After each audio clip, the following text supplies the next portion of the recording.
Okay, I am Ann Swidler, and I'm a sociologist, a long time at Berkeley, and I'm here to interview Arlie Hochschild, who has been my mentor, my friend, my alter ego, and my girlfriend for well over 50 years. Yes, yes. And I am Arlie Hochschild. At the other end of everything you've just said, Annie came into my life as a sparkling graduate student when I first met her, and was very fortunate to work with her, to be her thesis advisor, but co-conspirator through all of those early meetings of the sociology feminist group, and kind of working out how to be a sociologist, what we felt was important, and to just talk ideas together. A lot of breakfasts at Saul's restaurant here in Berkeley. So wonderful. And at Just Desserts in San Francisco. That's right. For many years before that. So Arlie, I know something about your personal background, but I actually am genuinely curious about what part of your life made you want to be a sociologist. It's a wonderful question, Annie. Looking back at my early experience, I do think there was one thing that stands out. When I was 12, I lived in what I thought of as a perfectly normal childhood in a normal neighborhood outside Washington, D.C. Went to a public middle school, and my dad's job took us out of there, and I suddenly found myself going to a Scottish mission school in Jaffa, Israel, in the middle of Khamsin. It's really hot.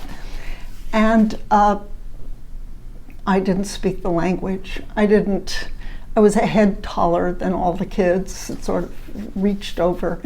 I had these funny Oxford shoes that I thought were perfectly presentable back in DC, and object of curiosity there, and I didn't know the games. It was a very austere school. It was the only English-speaking school in the country at that time. And I was stuck. I went home, and my mother said, "Well, how was school today, dear?" I was just so miserable. And then she said, "Well, if you don't like it after 3 weeks, we'll send you back to the United States you can stay with Grandma and Grandpa in Boston." So I felt stuck and entirely out of place. And at 12 years old, I thought this was the worst thing that had ever happened to me. And it turned out to be the best thing that ever happened to me. I was in another world, fascinating world, and it gave me an outsider's eye. It really changed me. And it's okay to be the oddball, and it's okay not to know where you are. In fact, that's kind of cool. And when I went back after 2 years of going to Tabitha School and living there, I didn't fit in there either. This was a permanent kind of a thing, and I think it's kind of what the call of sociology was for me, because I majored at Swarthmore in international relations, and that was, history and political science and economics, but I really wanted sociology. I wanted to be able to use that eye to see and re-see experiences and figure out, especially the emotional side of it. So I think, okay, and I have a different question, and I'm genuinely curious about the answer to this one, which is, what made you think you could have a career as a sociologist? I mean, you entered graduate school a few years before I did. By the time I got there, things were starting to change a little bit. But when you went, what were you thinking? Yeah. I was born into upper middle class, in which the role of my mother would be to be a homemaker, and really, because my father's career took us around the world a number of times, she was part of a two-person career. And it wasn't quite of her choosing. She very much loved my father, but she was doing this because of his career. And she wasn't all that happy with it. I think I grew up studying her. And she was part of what Betty Friedan later named as, the feminine mystique. So, and I was lucky to have a mother who said, okay, I'm educated, but I can't use my education, so I'm kind of stuck in this life, but you go ahead. So I'm a little bit, we're always, I think, fighting the last war. Yeah. I was a solution to my mother's problem. And so when you got to graduate school, I don't know if you had anything special to say about why you chose Berkeley rather than some other graduate school, but what was it like, both as a graduate student and as a female graduate student, as a woman, in a department which I remember very well had 0 women faculty? It had 0 women, but it was the best department in the country then. It had kind of the star of stars, and at first I just felt dazzled. There was Kingsley Davis was the best demographer, and Reinhard Bendix gave us the old Germanic kind of Weberian culture. Irving Goffman, very important in my odyssey through sociology, was studying patients in a mental hospital. I just felt he opened a door. You could study anything. He'd done a book on stigma. So anyway, he electrified me. So Nathan Glaser, Seymour Martin, Lipset, at the time, it was like in every realm of sociology, we had some really exciting professors. But my experience was one of feeling, again, that observing ego really helped out, because I didn't feel like I fit in at all. So my experience was being patient, checking it out. Actually, the first year I thought, maybe I'm not going to stay here. Maybe something like the Peace Corps or something that fit into my past a little bit more.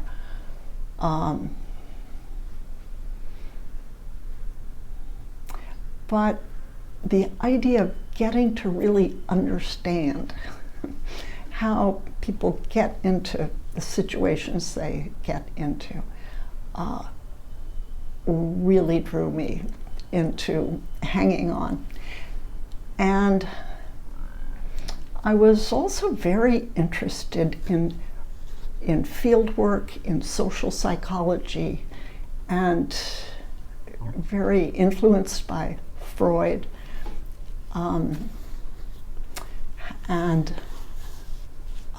I had a brother who was a psychoanalyst, and he really loved to climb inside crazy minds. He was interested in he wasn't frightened. Oh no, this is a patient who thinks he's King Richard. I wonder why. what happened? So partly I was very influenced by him. And so I was hanging on, and honestly, being with you and meeting a lively, kind of fearless thinker, and the Women's Caucus, which didn't take long to get going, was also a place in which we could just think, what would sociology look like? This is the middle of the 60s. If you put women in it, there was a notion of social mobility, which was how a son compared to his father, and by economic status, and that felt awfully thin. Where are women in this picture, and is economics the whole story with that? And so every realm of sociology seemed to need some revision, and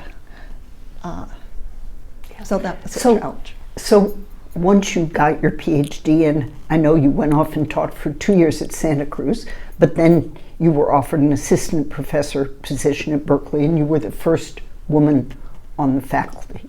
And I'm going to say that I remember very clearly what it meant to those of us who were graduate students at the time to have you there. And it was a revolution and a revelation. And so I'd like you to say a little bit about that period. I think that's actually the period when there wasn't a women's caucus that just emerged. Arlie invited all the women graduate students to her house. And she served beer, which in nice bottles, and some kind of nice fancy cheese and crackers and maybe fruit.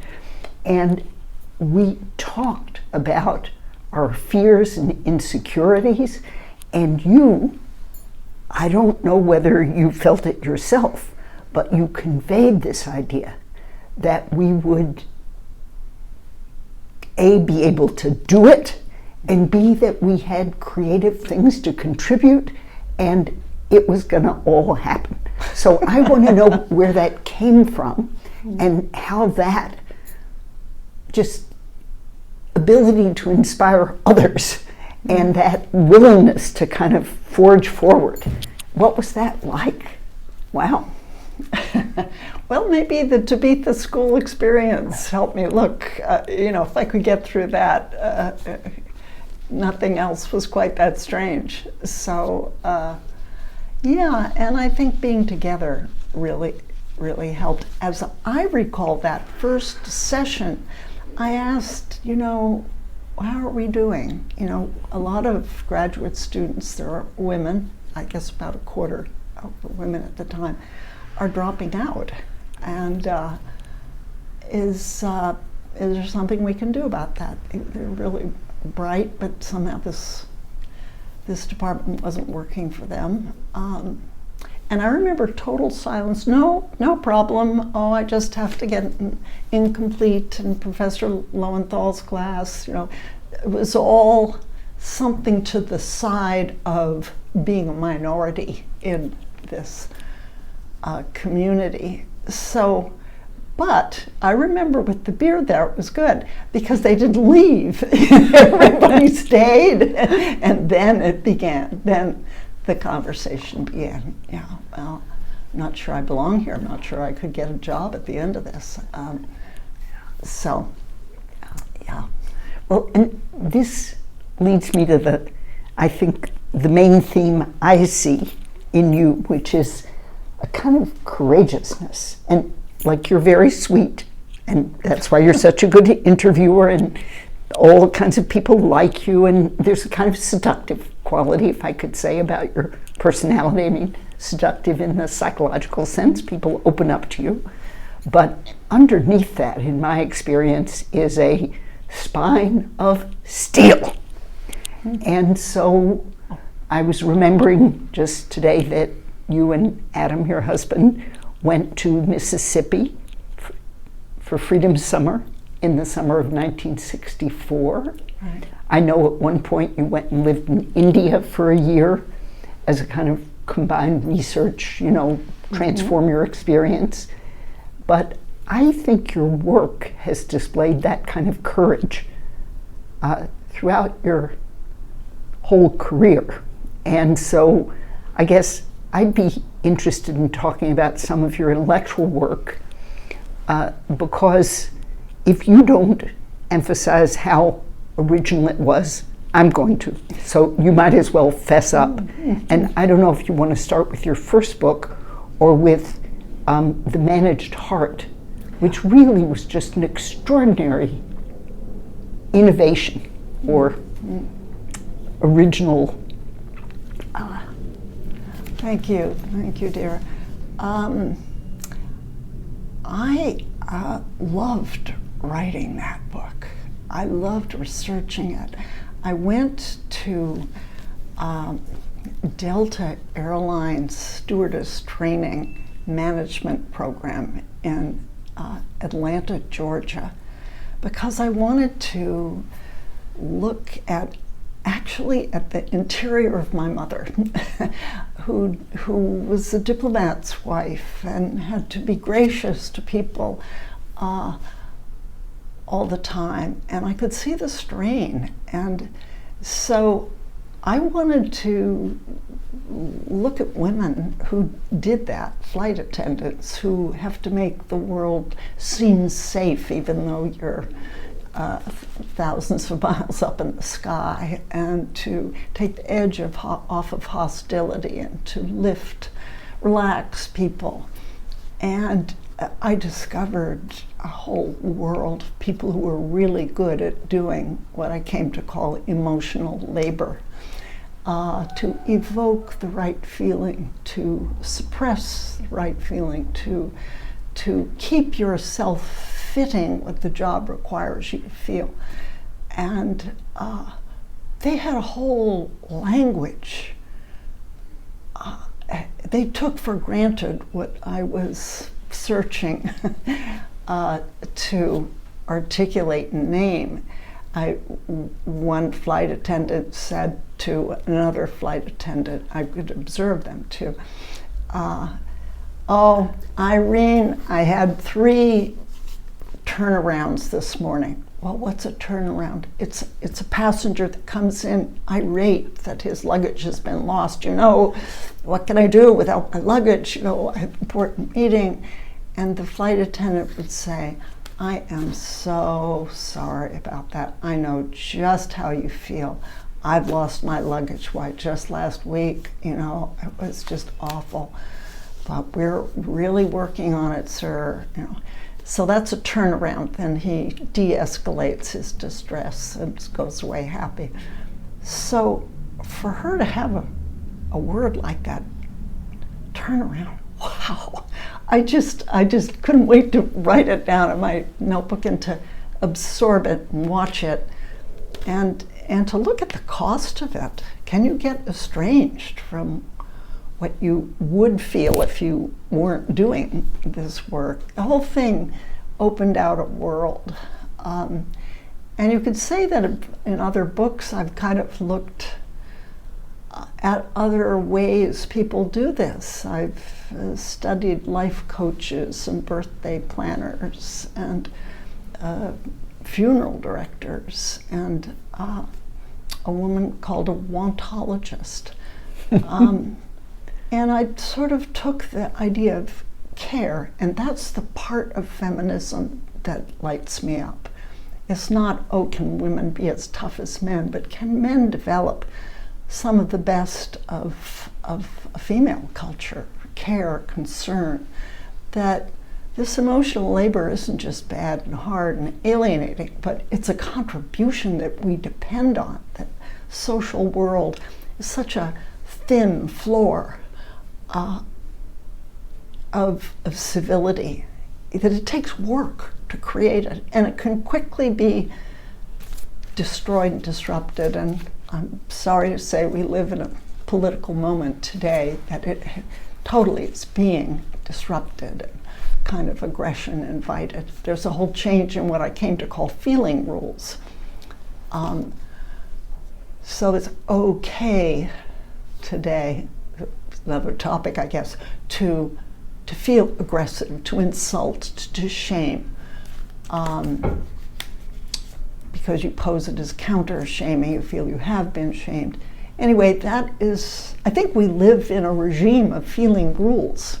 And so emotions first, and then look at how they're managed, then look at the social rules of what you should and shouldn't feel, and look at that as a regime in political life and work life, even in family life. And so it's a whole perspective that actually in the sociology department at Berkeley, it was looked on as, oh my gosh, first you let a woman in and then she's talking about emotions. This is double bad, you know. But it had to be done. It wasn't being said. And I think what gave me the courage was a community, actually, of other outsiders, so to speak, as we were at the time. It was very important for getting up some daring. Yeah, and I'll just say, just to flag that in sociology, of course, now there is a whole subfield called the sociology of emotions, and you are its creator. I won't even just say founder, creator. There was no such thing. And words like emotion work and feeling rules show up in sociology across the field. You could find it, I'm sure, in political science and so forth as well. But the point is, these ideas that were just completely, I mean, we had great sociologists, you know, historical analysis of, you know, work and authority and industry and many, many great works. But these concepts just weren't out there at all. And basically you develop them. Okay, now I'm going to slog through to the next book because I'm interested in each of the major, you know, highlights. So as I remember it, the next big book at least was The Second Shift. Right. And that took a very mundane topic, namely the division of labor in the household and how men and women experience that division of labor, and just did something totally new with it. So I'm wondering if you can say a little bit about The Second Shift. And I also want to say this book became wildly popular. So I think, I remember actually being on an airplane and mentioning The Managed Heart to someone, and the flight attendant just, you know, practically getting down on her knees and saying, oh my God, I love it, I love it. But The Second Shift became a bestseller and wildly influential. And I'm interested in what you argued there and why you think it had such enormous resonance. So, you know, again, I started with feelings. How do you feel about slave for a woman coming home and after working 8 hours at the office and facing childcare and care at the home without your husband sharing it. And I remember a woman said, well, it feels like a second shift. I wish it didn't, but it does. So starting with her and her feelings and her husband, I took an approach of, I would call it going back upstream.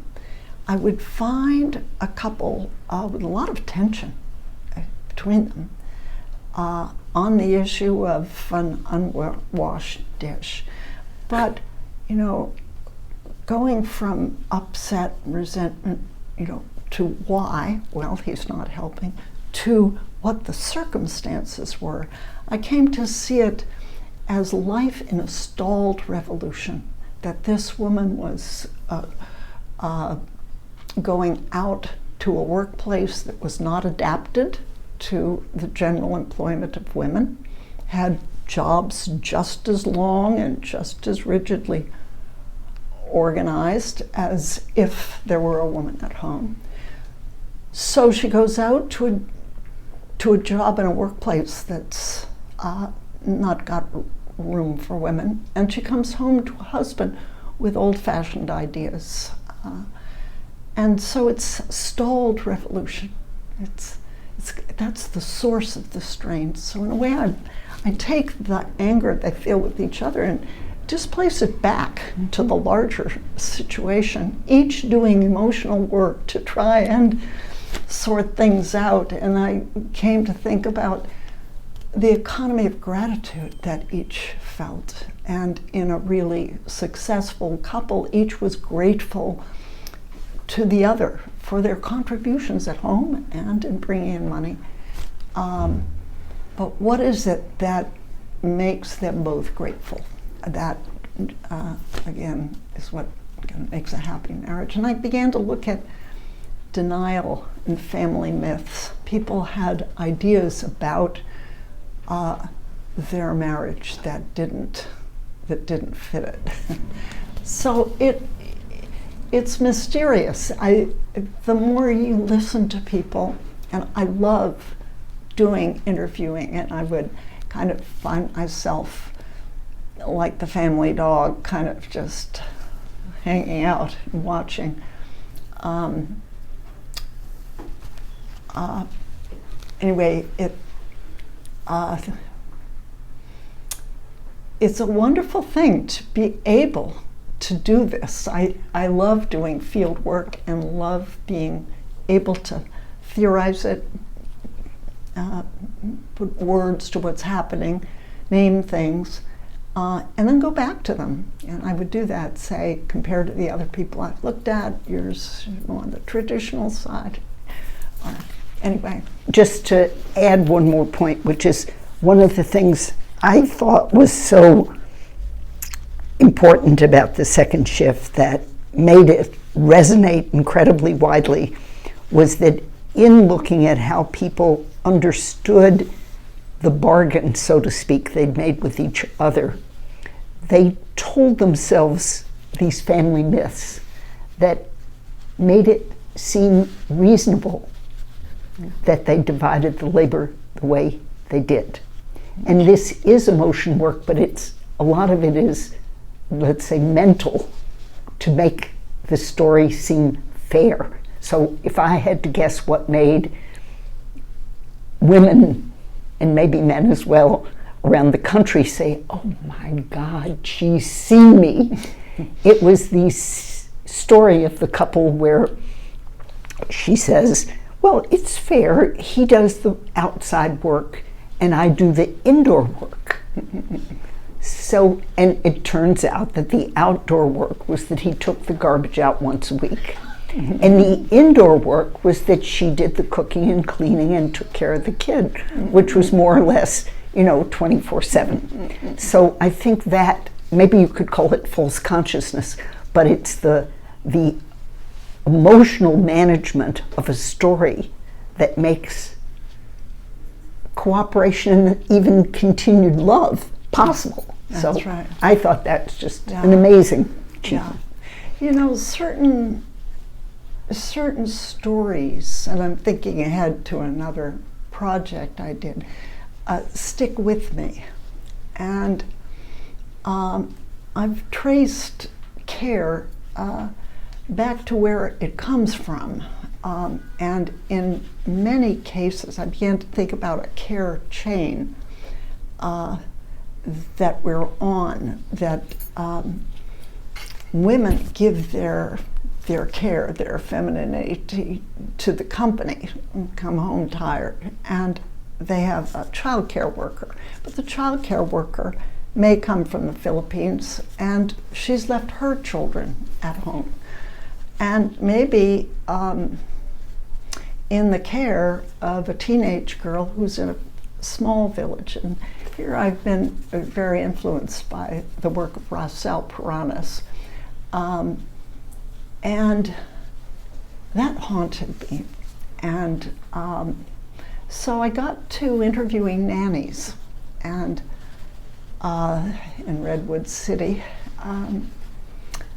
And I talked to a nanny who said, well, I love the children I take care of more than I love my own. I said, well, that sounds hard. She said, yes. When I was growing up, my mother was working very hard in the fields. She had a very tough life, and we worked in the fields with her. She was very practical with me. She never said, oh, I love you. It was tough. So I've grown up, I've earned money. Now I'm here. My children are back in the Philippines. My sister's caring for them.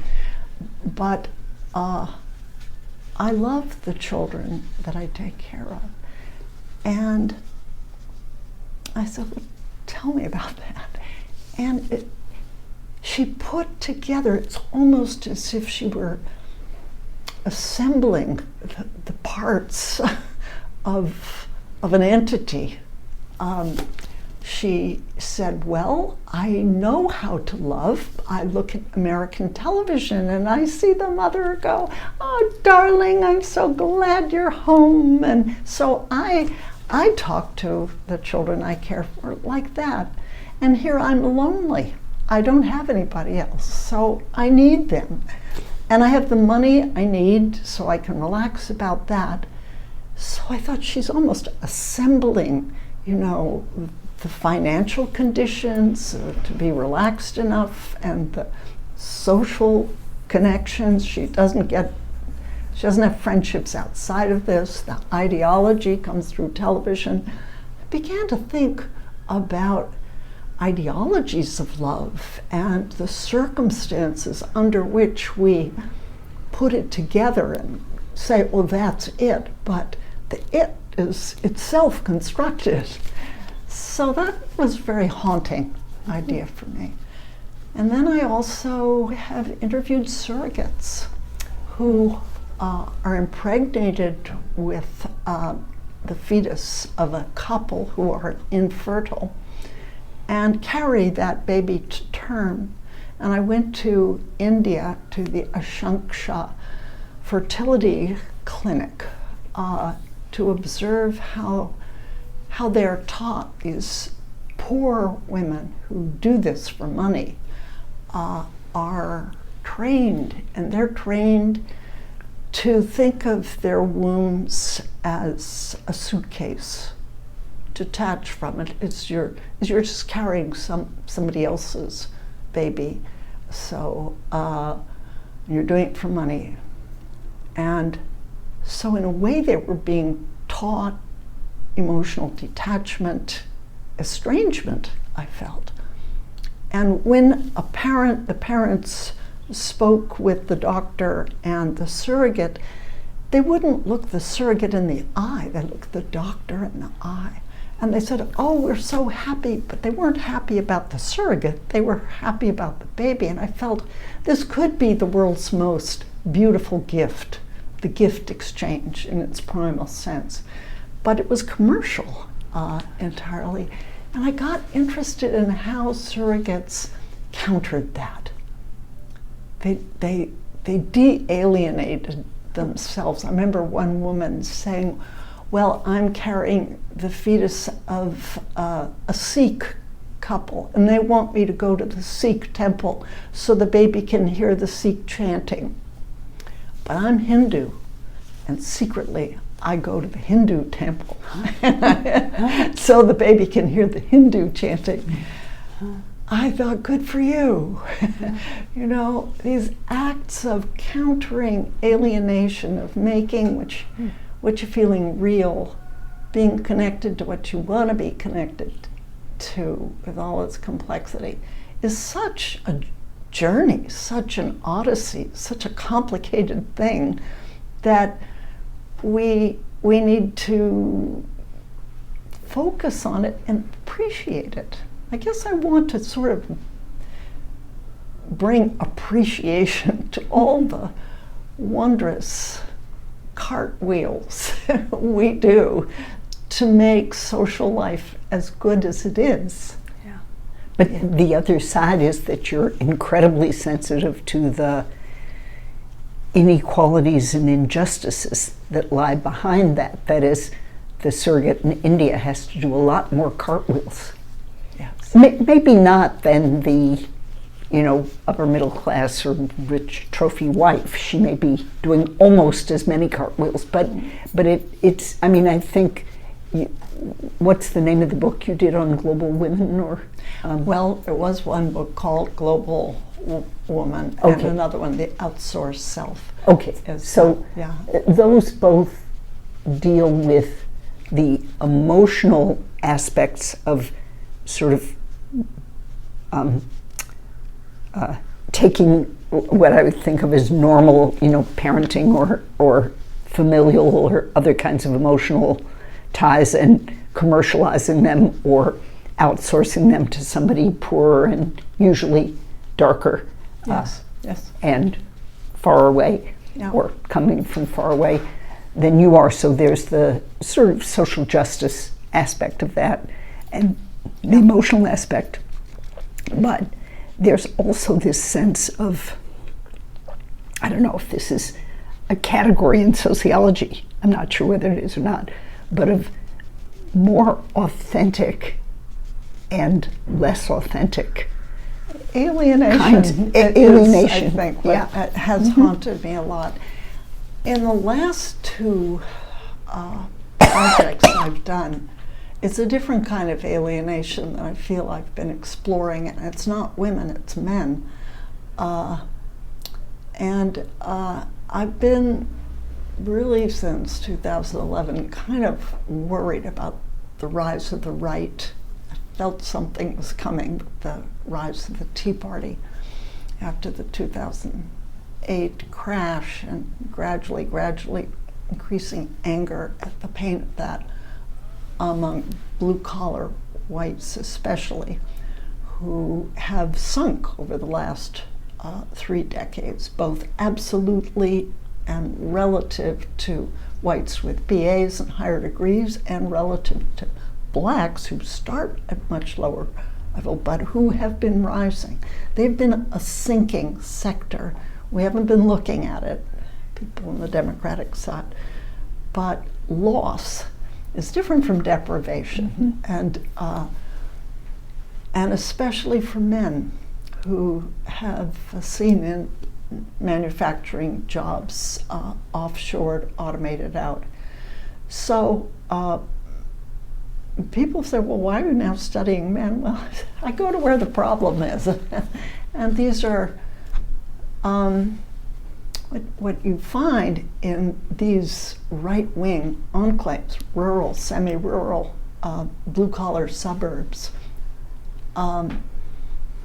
are men who are really suffering. They're in a crisis, actually, and in these blue-collar neighborhoods, more people live alone, more people are in bad health, and the men especially are subject to what are called deaths of despair, and that's a drug addiction, and overdosing, and alcohol addiction, and suicide.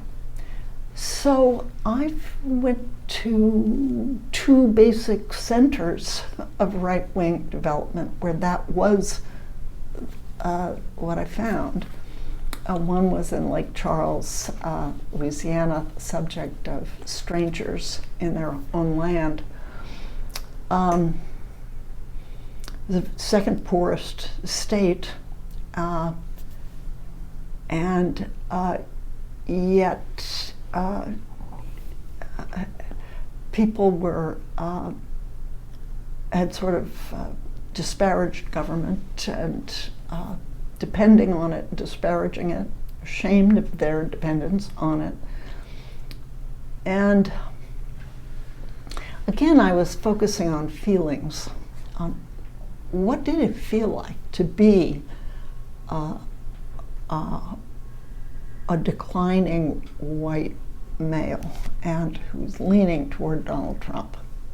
And I came up with the idea of a deep story that you really tell what a person is feeling in a bunch of ways. They'll tell you what they're feeling, they'll show what they're feeling.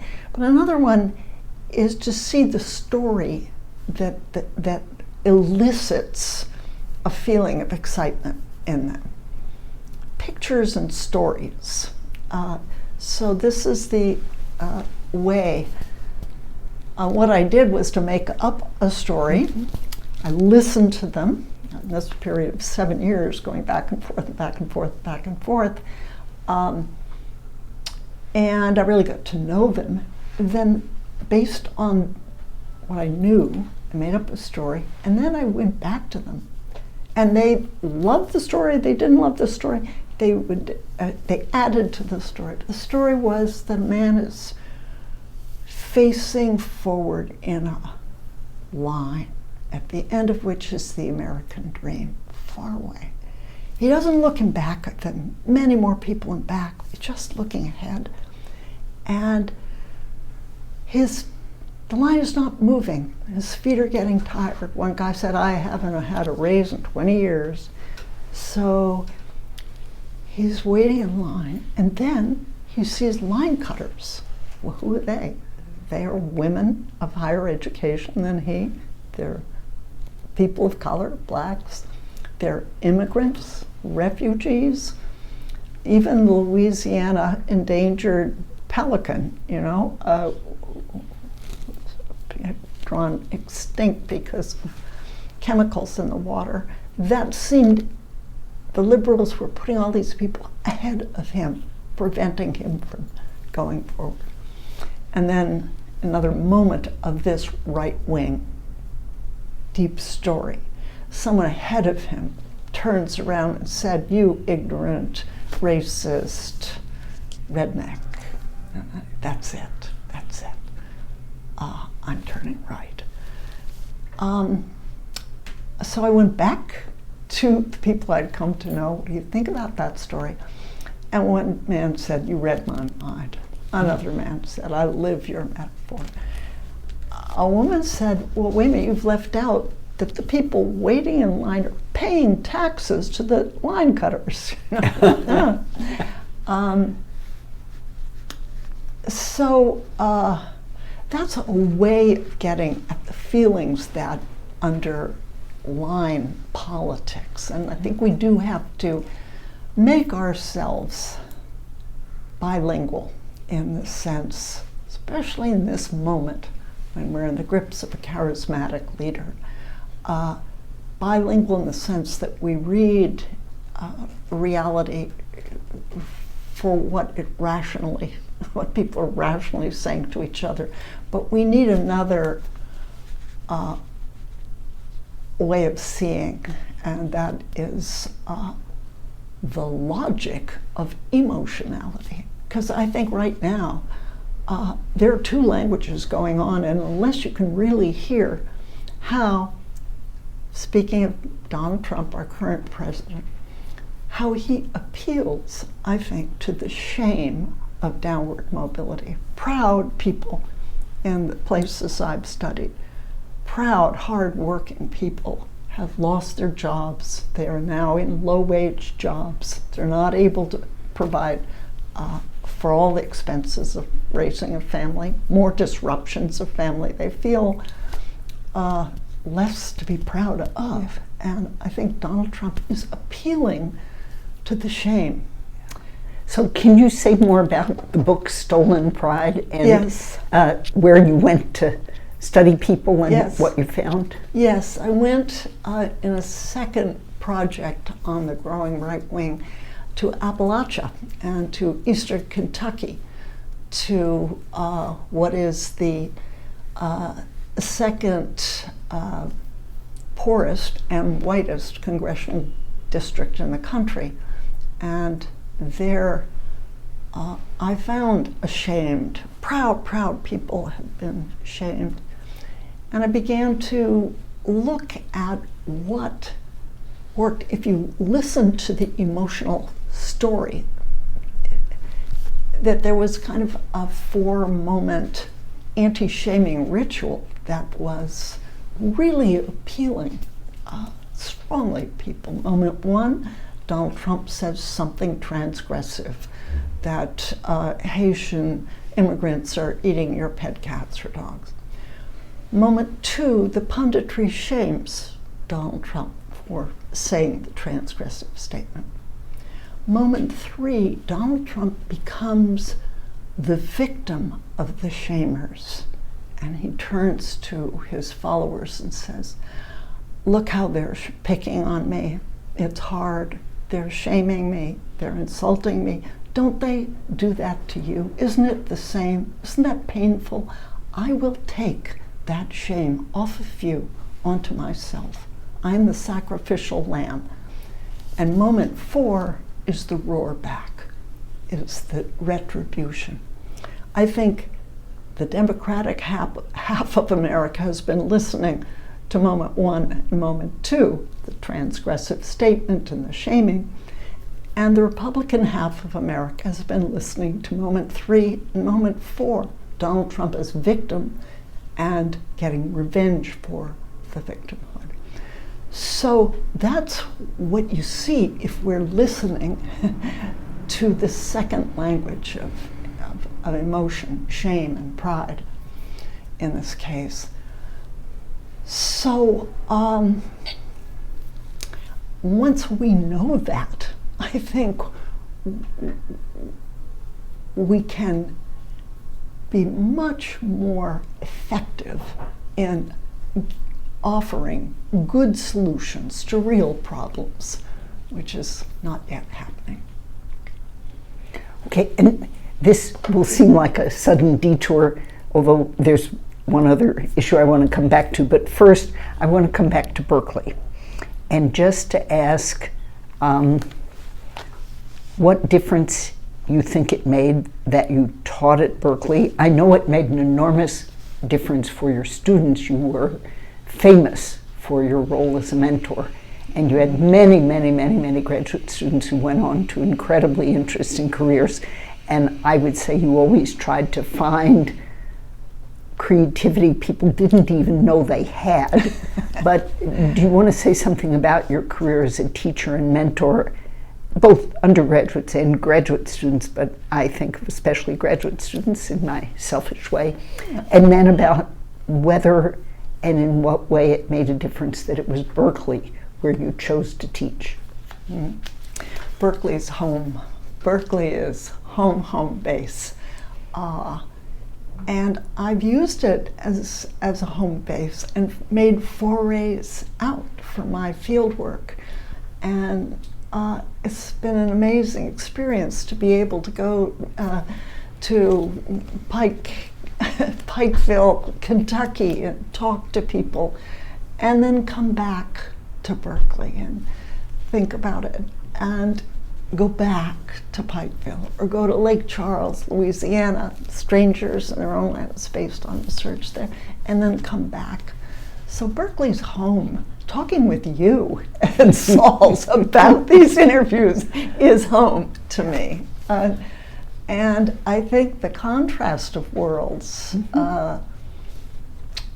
has helped me both use my outsider's eye from childhood, but to drop my outsiderness as well while home. And feel comfortable in both places. So it's been very much part of my in my whole life and my thinking. I don't think another place would do it. Honestly, I've never been tempted to leave. That's amazing. It's wonderful. Okay, and the last thing on my list, although you may have other things on your list of things you want to talk about, is it's always struck me that you're not only interested in emotion, and then, as you explained, the sort of deeper sources or deeper narratives in which that emotion is embedded, and then the structural circumstances that make the deep narratives and the emotions necessary, but that you're at one level a kind of passionate Marxist, in your, but it's like you want social justice, but you also want emotional justice or emotional equality. In other words, you don't see what the better world that could be offered isn't just a world where paychecks are all equal and people have equal rights and so forth. There's something emotional about that vision, and I'm going to mention the part of it that I think really is, you briefly touched on this, but I'm going to elaborate it a little bit. You wrote a very influential essay, maybe around the time of the second shift, called The Clockwork of Male Careers. And what was important to me about that essay, and it was kind of revelatory, is that, first of all, in the battles over whether women would have full access to all the jobs men had and have full claims to, positions of authority and influence and so forth, nobody talked about children. And that a world in which both partners in a relationship, heterosexual or same-sex, had full-time, full-on, full-bore careers on the traditional male model would be a nightmare for raising children, but also in some ways a nightmare for the emotional richness of a love relationship. So I'm interested in if you could reflect back on any part of your career where this sort of conviction that for people to lead full lives, they don't just need, a chicken in the pot and a decent paycheck. They do need that, but they also need those emotional things like the pride you're talking about. And that seems to me the overwhelmingly powerful theme of your work in some ways. Wow, thank you so much for that insight, Amy.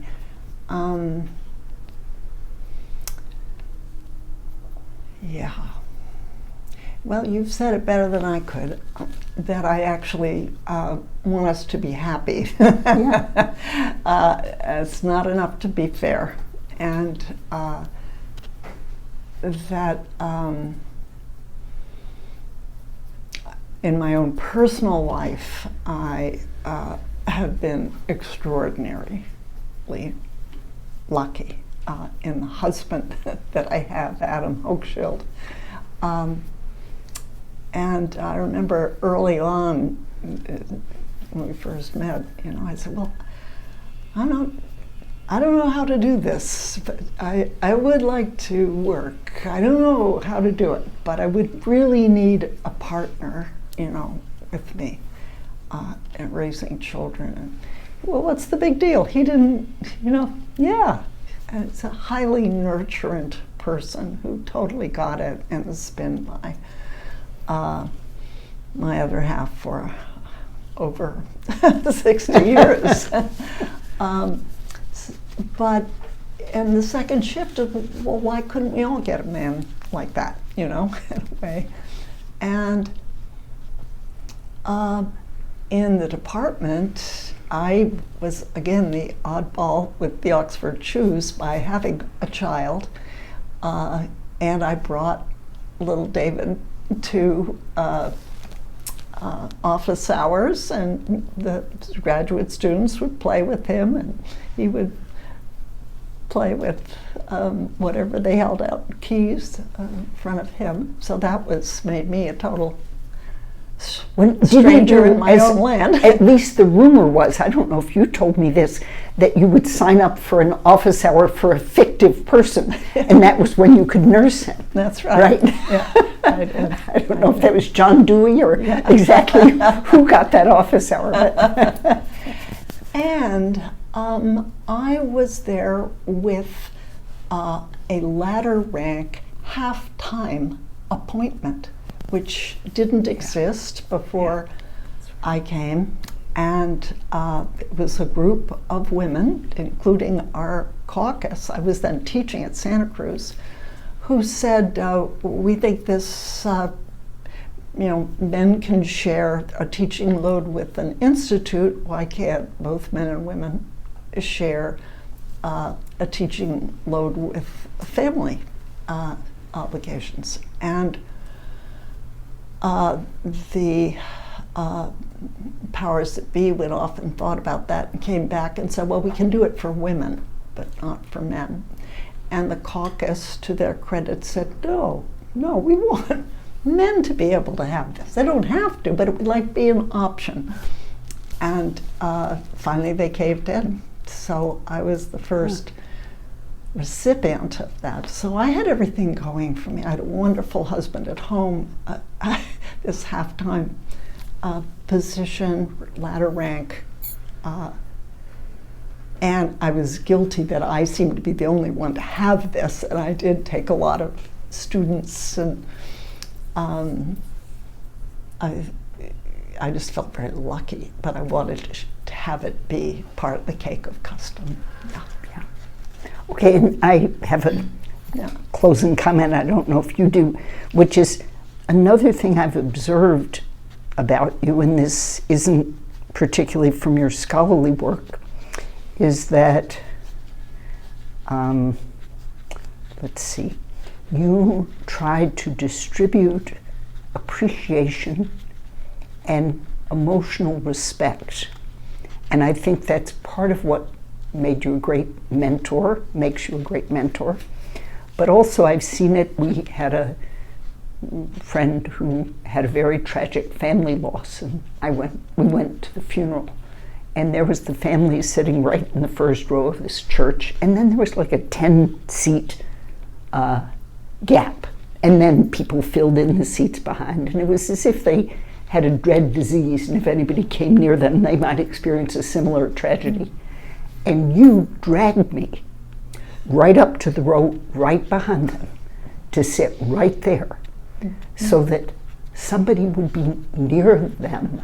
And it wasn't that this was your best friend or somebody you deeply loved, it was your sense of what their dignity required or what they needed. And then in a more recent situation where you had a friend who was very ill, you had a party, and I wasn't even invited to this, mind you, because I wasn't part of this circle, but for all the people who cared for him, so that they would know that the extraordinary effort they had made on behalf of their friends was appreciated. So I think if you think about that psychological trait in you, and then you think about stolen pride and what you're saying the wider society should be doing to have people who feel so neglected or put upon feel appreciated. There's some similarity there in what you do in your personal life and in the way your intellectual life has led to your, very important form of political analysis. So that's my...